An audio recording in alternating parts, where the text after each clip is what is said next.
Hello, in this little video I'm going to show you how to use the calendar feature on the class portal pages. Strongly encourage all classroom teachers to enter their assignments on the calendar for a variety of reasons, some of which I'll explain at the end of this little video, but let's get started. So you can see on my page here, I actually have put the calendar element on the page, so the things that I put on the calendar will actually appear on the front portal page as well, so the students don't have to navigate to the portal calendar in order to see them, but also all of these things will get merged onto their personal calendar back at their home page when they log in, their home portal page. But if I'm going to add things on for this class, click on calendar. It will open up your calendar, and there are, see here, 3 event types you can select from. An event, which will just show up as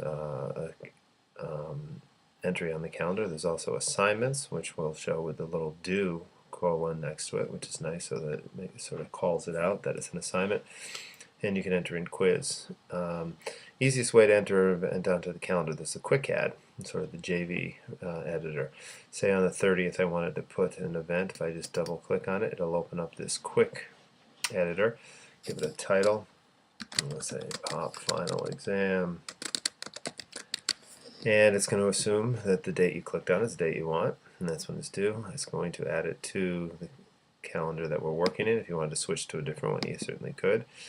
Add to multiple calendars, we'll do that. We'll see that will open up the full editor, which we can get to also another way. So I'm going to first not look at this right now. Event type, it's going to be an assignment, and the option is whether you want to publish it or not. So you could put a whole bunch of stuff on the calendar and wait to sort of reveal them as they become more definitive as to the dates and details, perhaps. Or if you want to enter all the stuff in and just not clutter up the calendar, you can do it that way.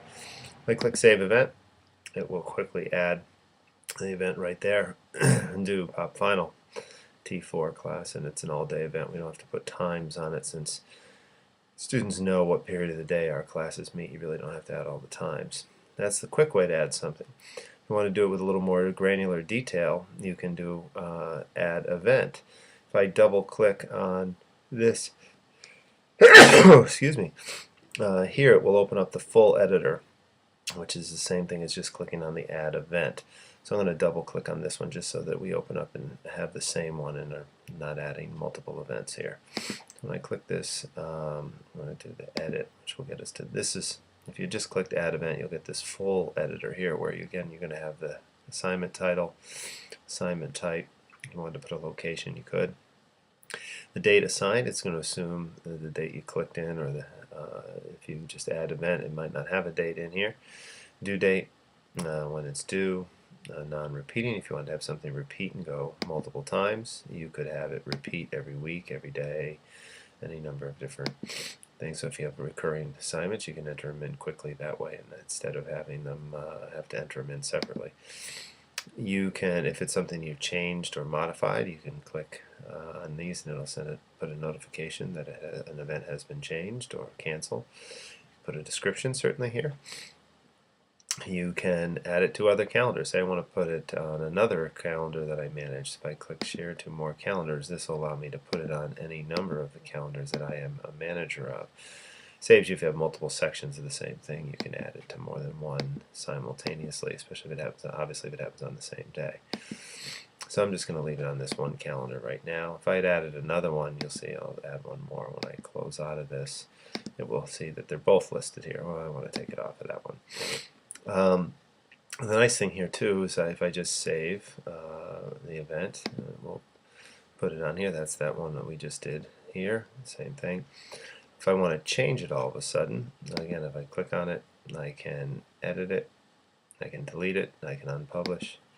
Brings me in here a couple other neat features. If it's an assignment where we're going to use the Dropbox function where the students are going to submit something for this assignment, you click this little button down here, it's going to automatically create a Dropbox tag to that assignment where the students would actually submit their work.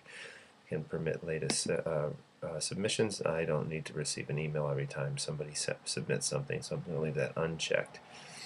If I now save the event, I will not only have it on the calendar, but if I go back here to the Dropbox, you will see it will have created already a place where the students are going to be able to submit their work. It's a Dropbox where they can submit their work. If I go back to the home page, in the activity stream, there's also, not only will it show up on the calendar, but you see here that there is a new event, the pop exam final, and there's a Dropbox, so the students could click right to from here, and it will bring them to the place where they will upload their file. As a teacher, you will see all of the students in the class and which ones have submitted it, and you can communicate with them. This way you can download them all in mass once some people have started submitting things as a zipped file. You get them all in one folder. So it's pretty neat actually what you can do with the calendaring and the Dropbox feature tagged together. One other thing I want to show you here in the calendaring. Again, I'm going to delete this event just because I don't want my students who are, and I'm going to delete the Dropbox just so that they don't panic a little bit. Say I'm going to add an event. I know I'm going to have similar ones. Say it's reading assignment number 1. It's going to be, now here's where because I just clicked on the add event, I can click here and pick which day I'm going to have it assigned on the 23rd, and it's going to be due on the 24th.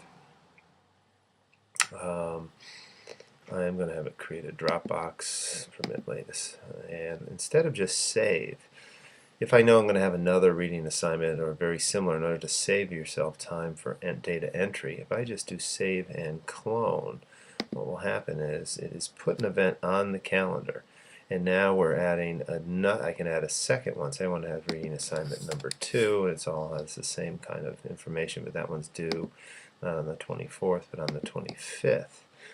And again, I'm going to have a Dropbox created. Well, I won't create a Dropbox for this one just so we see there'll be a difference. And now just save the event. Let's pick a calendar, I'm sorry. T4, save the event. And now what I've done is I've added 2 reading assignments on here. Reading assignment here, which was number 1, and then reading assignment number 2, which is here. Only one of these has a Dropbox. We should be able to see that if we go back to the home. There is an event for reading assignment number 2, a Dropbox and an event for reading assignment 1, but no Dropbox for number 2. So again, if I click here, I'll be able to see there's only going to be one Dropbox. So that save and clone allows you, if you're going to put the same assignment in a different class but on a different day, or if you can have a similar assignment, you're just going to change the name of it. It makes it real easy to do the data entry there. I'll delete this one since I do not want this assignment anymore. Again, so it's really not that hard to go and remove things from the calendar. If I click, I'm clicking back on the calendar tab here. It's just taking a second to load. I can very easily delete those events back. As I mentioned at the beginning, I really would encourage you to enter all of your assignments on the calendar for a couple of reasons. One, that they're easy to adjust, but also the power is for a student on his or her home portal page, when they first log in, just like you and I have here. I'm going to go back, navigate back to my home portal. You have a personal calendar that is actually merging all of your calendars for anything you're associated with. So right here, the My Calendar feature. So any student who logs in will see their day, and any assignments that their teachers have put on the calendars will all get merged into one. So they don't have to navigate to 5 different portal pages to see all of the events for the upcoming day or days. This usually holds about a day or day and a half's worth of information.